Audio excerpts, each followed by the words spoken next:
It's science time with Hoover and Sparrow.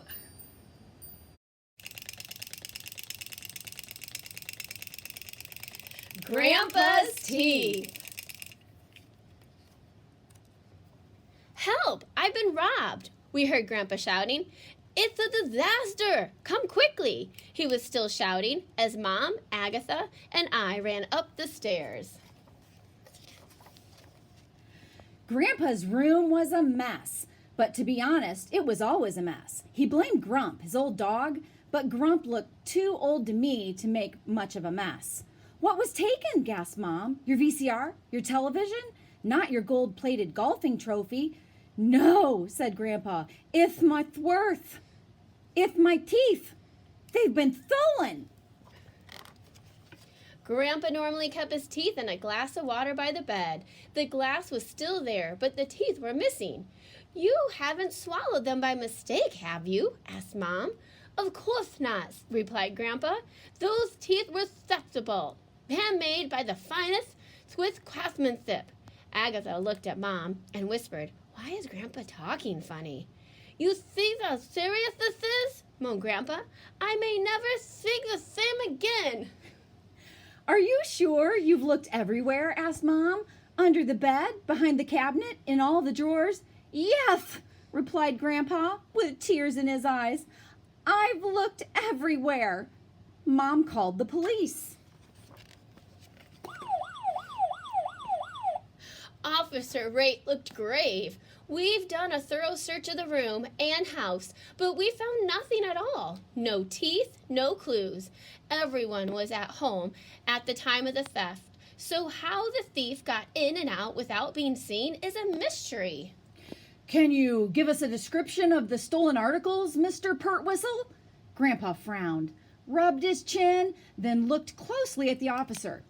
Could you smile, please? He asked. Smile? Yes, a nice big smile. Officer Rate grinned sheepishly. No, shouted Grandpa angrily. I mean really smile. Officer Rate smiled broadly. Grandpa leaned forward, tapped the officer's teeth with his finger, and growled suspiciously. They look just like those.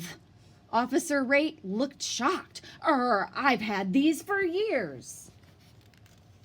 Officer Rate took us all down to the station for further investigation.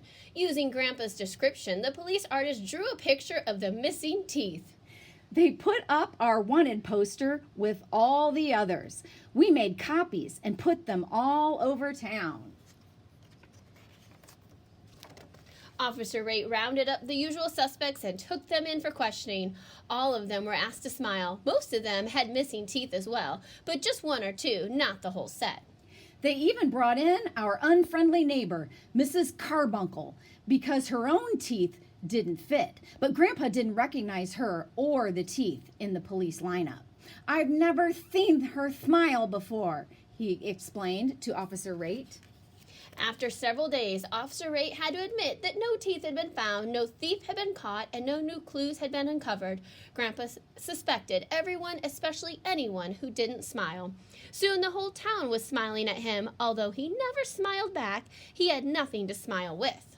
Mom even got a call from one of those TV shows, Unsolved Crimes. They came to the house in a helicopter.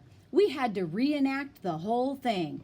When Grandpa was interviewed, he asked the reporter, Pearl White, if he could borrow some of her teeth. After all, he mumbled, you have more than enough. Dad called Switzerland to find out how much a new set of teeth would cost. He was so shocked when he found out that he had dropped the phone. The only way we could ever afford it, he joked to Mom, is to sell the house. Grandpa thought this was a great idea. Who needs the house anyways? He moaned. It doesn't help you chew your food. To cheer him up, we took Grandpa to the amusement park. It was a disaster. He took one look at the front entrance and burst into tears. Everyone watched Unsolved Crimes, but no one called Officer Rate, and the crime remained unsolved. Some spare teeth were left in the mailbox, but none of them fit properly. People began locking their doors at night. Imagine a teeth thief loose on the streets, no one knew who would be next. So fear gripped the town. The thief had to be caught, and soon. It seemed that the only way to prove beyond a reasonable doubt that the teeth in your mouth were your own was to smile broadly at every person you met.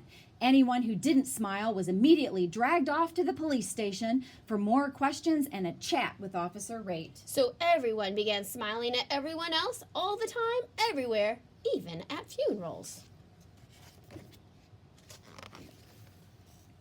Because of Grandpa's teeth, the whole town was beginning to suffer.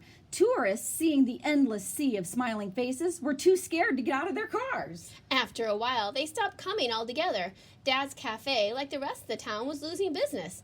The mayor called an emergency meeting. That night, for the first time that anyone could remember, the town hall was full. Speaker after speaker stood up to complain about the loss of customers and the constant strain of smiling all day, every day. Pastor Butter summed up the situation. While I've always considered this a happy town, there are limits. No one wants to smile without a reason, and there aren't many reasons to smile in this town at the moment. It's time, I believe, to put a stop to it. The crowd cheered. Mrs. Pertwhistle had one of the finest sets of teeth in the country, and alone cannot afford to replace them. In fact, I alone could not afford to replace them either. But if every one of us put $1 in the collection plate tonight, we would have enough money to buy 2 new sets of teeth. Most people put in $1, others put in 2. At the presentation ceremony, Grandpa opened the package and revealed 2 sets of brand new teeth. Why are they different sizes? Asked the mayor. Oh, only one of them is for me, replied Grandpa, popping one of the sets into his mouth. The other one is for Mrs. Carbuncle. Her teeth never fit properly, and she has such a pretty smile. Grandpa was very happy with his new teeth. So was Mrs. Carbuncle. They smiled all the time. In fact, they were so happy that Grandpa's old dog Gump smiled too. For the first time ever.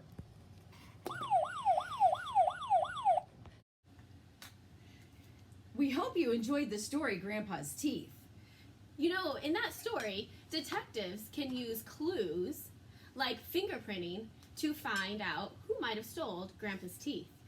And there are 3 different kinds of fingerprint patterns. The first one is a loop. And if you look closely, you can see the loop pattern on that fingerprint. Another one is an arch. So if you look at this one, do you see how it kind of arches there? So that's another type of fingerprint that you can look for. And the third one is called a whorl. And it looks similar to the others, but this one is actually in a spiral, like a circle pattern. So today we're going to show you how you can do some fingerprints with yourself or on someone else if you'd like. So you're going to take a piece of paper or an index card, and you're going to take the side of a pencil, and this is called carbon printing. So I'm going to put some of that on the card, and Mrs. Hoover is going to rub her finger in it, or her thumb. And then we're going to take a piece of Scotch tape or transparent tape and rub that on her finger, pull it off,